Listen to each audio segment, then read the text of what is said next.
Dear listeners, like that feeling when you sit down to write and nothing comes. Happened with me. I wrote two books, but trust me, same with the first one, same with the second one. I knew about the topic, but then when I started writing, I thought, what I'll write? I'm not gathering like how to start, which one I'll write first. It happens, right? Not because you don't have the words, but because something deeper is tangled. Like you stare at the screen, you rearrange the scenes, you tell yourself the story is not good enough yet. And the longer you wait, the heavier. So today we are talking about what really stops writers, and it's not always the story itself. Sometimes the block lives in the writer, not the speech. So I'm your host Avik, and you are listening to Mind Meets Machine, dear listeners, a space where we slow down and look at the questions most of us are too busy to ask. And joining me as a very lovely guest, please welcome Elyse Seal. So welcome to the show. Thanks for having me. Amazing, amazing. Thank you so much for joining us, Elise. And dear listeners, like before we get into the discussion, I'll quickly love to introduce you with Elise. So she's a certified book coach and developmental editor who spent 6 years helping fiction authors get unstuck by diagnosing what's actually broken, not just kind of polishing what's already on the page. So we will have a definitely great conversations, dear listeners. Stay with us and let's get started. So Ellie's like, a lot of people assume that writer's block is just about not knowing what happens next in the story. So what do you think is the most common misconception you see when authors come to you feeling stuck? Well, writer's block, there is a craft side of it. And a lot of the craft side is very much like they haven't gotten curious enough about usually a character. And going with the craft side, just super quick. It's like usually what they don't know about their character is what they want, kind of what I call the wound that they have. And that is kind of what's getting in their way, but on an internal level. And then how do you actually want this character to change? And so that's the biggest thing that I see with writer's block. But the other thing is like two things that I've seen when it comes to the author. Number one is imposter syndrome. Like I have had an author where she literally told me during coaching, it's like, who am I to write about this? Because like I have struggled with this certain thing. Like she was writing about gentle parenting and she was like, I felt like I was a terrible parent throughout my life. And so who am I to actually write about this? And I actually told her, you're the right person precisely because you've struggled with this and are working it out in real time alongside your reader. And like the other thing that I really see is perfectionism. And I see this in when I tell an author like, hey, this book is ready. This book is ready to be published. And they say, no, I need like one more proofreader. Or when we're starting and there's like, this first chapter needs to be perfect before I move on. Or I just have to get that world building figured out before I actually start like writing my story. Or like my favorite one, I call it procrastinating. I was like, I just have to learn this one thing more before I actually start writing. And that feels productive because you're like, I'm getting better at writing, but you're not actually writing. You're just procrastinating because you don't know what to do next. Exactly. So when they realize that it's not the plot that's broken, so then what do they usually discover? Okay. We'll stop. It shows me that yours is not recording. Can you just check? It just given me the message that it's not recording. Suddenly it stopped. I don't know. No, why this? Can you just join back again? Do not leave. Leave this meeting room and again join the same link. Maybe network interruptions happened. Maybe. Yeah, yeah, yeah. Sure. Yes. All right. Now recording. Are Yeah. we recording again? Yes. No. Whatever we did, it's already done. From this, the question I shared. So you just start with the answer. So previous it is recorded, but yeah. Okay. So I actually had a client who she thought she was done with her book. So she went to a copy editor and he looked at her and he was like, you've got problems with your character, and absolutely devastated. So she came to me, and you're right, her plot was just fine. What was wrong is her main character was very passive. Like, every other character was driving the story except him, which Mm, in stories, we always want the main character to be taking action and making decisions that drive the story. Like, we are experiencing the story through their eyes. And he honestly was experiencing the story alongside of us instead of actually doing anything. So instead of the plot being the problem, again, like I see so often, it was the character. So what we had to do is, we went deep into this main character's psychology and really figured out what he wanted and how that changes throughout the book and how she wanted him to change, because she'd already written the entire series, but she was going back to work on the first book. And so we had to figure out, where does he start and where do we want him to end just at this mhm, first book? And there needs correct. to be like an arc of change. But it's like, we also need to see what's holding him back, not only on the outside with other characters and situations, but also inside Yeah, himself. And once we exactly. did that deeper work, it's like, all of a sudden she figured out like how to change a scene here, where we needed to add some, where we needed to delete some. And the Mhm, plot just started clicking and was just such a better read. got it. Got it. So, I mean, yeah, like that makes so much of sense because we spend so much of time trying to fix the outside when the real tangle is the internal part. So, Hmm. and you mentioned the imposter syndrome and perfectionism as two big reasons writers stall. So, what do you think is the kind of root of that? Like, why does the internal critic get so loud? So loud, right? Someone is trying to create something meaningful. It's a 100% fear of judgment. It's like, a book is an extension of an author. Like, Mm, there is so much of an author in a book. Like, a lot of times you get their worldview, you get their yeah, experiences. And so to put that out there, and also like a book, you also go into the mind of a character and and the emotions. And a lot of times, to write well, authors have to be vulnerable. They got to wear their emotions on their sleeves. They put their whole heart and soul into this. And so that fear of judgment, like especially as we get closer to publishing, I see it come out more and more.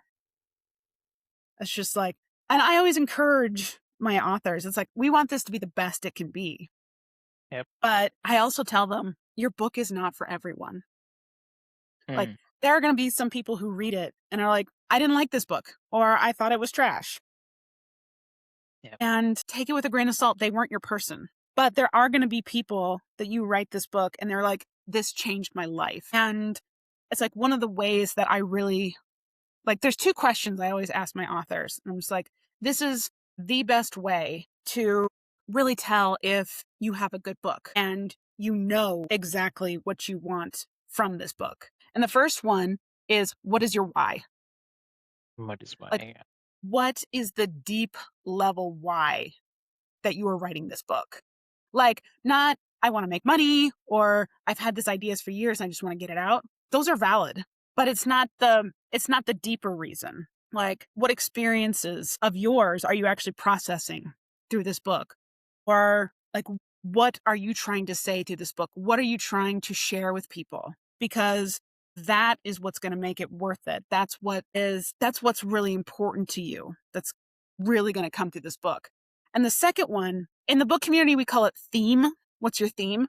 But I call it like, what's your point? Like, what are you arguing for? Because every book argues for something, even if you don't realize it. It's like, you said you've written 2 books. It's like, Yep. both of those books are arguing for something, whether it's fiction or nonfiction. Like, just real quick, like Harry Potter. It's like, that book is arguing that love always overcomes evil. If you think of like, we'll go to Romanticy, A Court of Thorns and Roses. Like, if it's true love, it requires choice and that freedom of choice. If we go to like Dungeon Crawler Carl, that's Mhm. really popular right now. It's like, staying human means staying kind, even when the system rewards cruelty. And those two questions help you to see like what your book is really about and who your people are, and helps you see clearly what's really important about your book. And that helps. It doesn't completely clear the perfectionism and the imposter syndrome, but when we can keep going back to that Mm, during the hard times, like it helps so much. exactly true. Yeah. And like also, I mean, do you think that voice gets louder the closer someone gets to actually finishing? Yeah, because like when you're in the beginning, like I always try and help my authors to see the end of the road, even when we're beginning. But, you don't quite believe it until the rubber is about to meet the road. True. You're just like, you finally have to actually put that book out there. It's like Yeah, you're finished with the writing and the editing. Like it's ready to be sent out to everyone else. Like this is when you are judged, whether it's for good or for bad. And so that's yes, the voice gets much louder when reality really hits. I agree. Totally agree. Yeah. And so I definitely love to, I mean, before we go there, like it's really, I mean, it's almost like the stakes rise the moment something starts to feel real. The more we care, the harder it becomes to keep going. So yeah, I mean, that's the cruel irony. But someone who is listening right now, or maybe they're listening, so who writes or creates anything really? So how does this show up for them day to day? Like what does it actually look like when the block is internal and not about the work itself? It's like how this shows up day to day. One big way that it shows up is I can't. I like every author that I've ever worked with has at least one thing in their writing where they struggle to learn it. Like I had an author who really struggled to have her characters express emotions on the inside and the outside. And like she had a full on crash out on me one day, which is actually quite normal. It's like authors, please understand that like having crash outs like while you're writing is perfectly normal and it's okay to have them. But it's like, and she was telling me, she was like, this book is going to be awful. Like, I just can't get it right. Like, I'm never going to figure this out. And I was like, okay, yes, you are struggling right now. You are frustrated. And that's legit. It's like we can stay in that frustration for a minute. But it's like this is a skill that we are learning. And so you can get better at it, but it is one that you struggle with. And so it might take a little while. And so what we did is I got her different resources. Like I was like, okay, here's a book I want you to read. It's like, let's go through some exercises together so that you're not working on it on your own, like you're working with me. And I'm going to say it took us about a month. And she was like, "You know what? I'm really figuring this out." And just thank you. And that's the power of not basically saying I can figure this out. It's frustrating, but I can figure it out. And also to all my authors, please have community. It's like if you are struggling, come to an expert like me, like a developmental editor, a book coach. If you can't afford that, it's like critique partners, beta readers, Facebook communities. It's like have someone that you can get second eyes on your work because that makes a huge difference. That second eye is very important. Yes, definitely. And when you name that with a client, then what shifts? It's like, I think, well, naming what specifically? Like the problem? Yeah, you can take it like the problem or the instance. Yeah. Like once we name the problem, then you have like an active, like you know exactly what the problem is instead of it being a vague, like, I'm not sure what the problem is. Like so many authors that come to me are like, well, like I've been working on this book for a while and something's off, but I can't figure out what. Once Mm, we've named it, it's like that's a big thing. And so often people will see the symptom of the problem, but where you come and work with a developmental editor or a book coach like me, we are trained to get to the root of that problem. Like I said, like people who think they have a plot problem, but actually it's a character problem and they just couldn't see it. But once we see it, then we can actually like go deeper into that. And it's like specifically attack that instead of being broad. It's like, I it's like I went to school as a nurse first before I became a book coach, and it's like using specific antibiotics instead of the broad spectrum. It's like you're attacking exactly what you know is the problem. Yep. So, I mean, if I say like, if you have to give one advice to the listeners today, what will you give? Sure, there's so many things I could say, but the one thing that I really believe in as a book coach is community, and that having community helps you, like with your crash outs, having people who will be there to encourage you and like who have struggled with the same things. Having someone to get second eyes being like, what in the world were you thinking? Like, we'll give you that tough love. Won't just tell you, Yeah, well, your writing's amazing, because you don't need that. It's like, it's good to have the encouragement, but it's good to have someone call you out and be like, no, this isn't working. And I always tell people, especially if it's your first book, you need a developmental editor, mm, because if it's your first book, no matter what, you're a beginner and you don't see your patterns. So I always beg everyone who's writing their first book, get a developmental edit. I know it's expensive, but it's 100. yep, that's really helpful. And dear listeners, do check out and also think about it because this will gonna definitely help you in the long run. So why not invest here right now rather than thinking later, right? So this is most important. Yeah. And so at least like if listeners wants to connect with you, how they can connect. Well, I'm on Instagram and TikTok at elise.j.seal. And one of the best ways to connect with me is I've got a tool called the Story Snapshot. And remember the two questions that I asked earlier? The what's your why and theme? Those are Mhm. the first two questions in my Story Snapshot. It's completely Okay. free. It's basically, it gets your entire story onto one page. It's 11 questions, and it really helps you to see the big picture of your story and to see where the gaps are. And so that's where I start with a lot of people. It's like, so you can like DM me and ask like, hey, can I get this? And fill it out. And a lot of people send it back to me, and I help them to see where the gaps are in their story. And just that one thing can help you get unstuck. Amazing. So, dear listeners, what I'll do is I'll put all the links, details, everything into the show notes for your easy reference. And I'll just say, like, the block is not always in the story. Sometimes it is in the permission that we haven't given ourselves yet. So, yeah, that is very important. So, what I'll do is I'll put all those links, as I mentioned, into the show notes. And first of all, thank you so much, Elise, for sharing your perspective, your knowledge, and what you have seen in your experience and sharing with people. That is very, very great. And it definitely going to help people as well. And for everyone who is listening, or maybe will be listening later as well, I hope that this gave you the permission to look at your own stuck places a little differently, like not as a kind of failure, but as a signal that this is happening. Sometimes, or something in you is trying to protect you, and maybe it's a time to thank it. Keep going anyway, right? So, with this is your host Avik, and this is Mind Mates Machine. I'll see you in the next one. Thank you so much.